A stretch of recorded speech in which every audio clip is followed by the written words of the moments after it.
Guys अभी हम लोग खा रहे हैं। क्या खा रहे हैं बाबा? কত বাবা কি খাইতেছ? তরমুজ।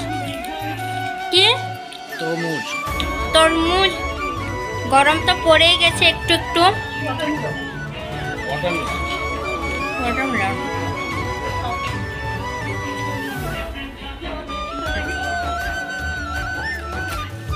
বাইরের রৌদ্রটা একবার দেখো, আমার মুখ সাদা হয়ে যাচ্ছে, কিছু দেখা যাচ্ছে না। বনু বনু টুয়ে ডাকে, তরমুজ খানে জলদি আসো। আমার যদি ফলের ভিতরে কোনো ফল ভাল লাগে তাহলে সেটা হলো তরমুজ। তো তোমরা এখানে দেখতেই পাচ্ছ যেরকম লাল যেরকম মিষ্টি ছিল খেতে। আমাদের পাড়ার অনেক দাদারা কাকুরা কুম্ভ মেলাতে গেছিল, তো সেখান থেকে আমাদের জন্য প্রসাদ এনেছিল। এখানে যদিও বা রান্নাটা মা করছিল, বাট আমাকে জাস্ট বললো যে মিষ্টি কুমড়ার বড়াগুলো একটু উল্টে পাল্টে দিতে, তো আমি ভিডিও চক্করে যতটুকু পারি করেছিলাম।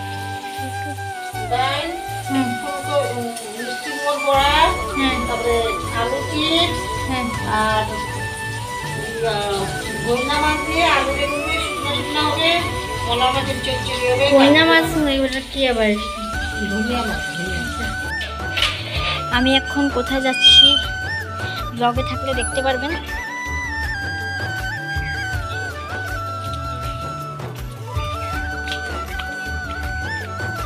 বনু আমি যাচ্ছি নিশার ঘরে। নিশার চ্যানেলটা আমি মেনশন করে দিলাম, তোমরা একবার দেখে নিও। ওর একটা ইউটিউব চ্যানেল আছে, তো ওর ঘরে যাচ্ছি আমি হটস্পট নিতে, যেহেতু ওর 5G। ও আমাকে অনেক হেল্প করে, যেহেতু ওর 5G। আমি এখনো 5G ফোন নিইনি, তো ওর থেকে হটস্পট নিব।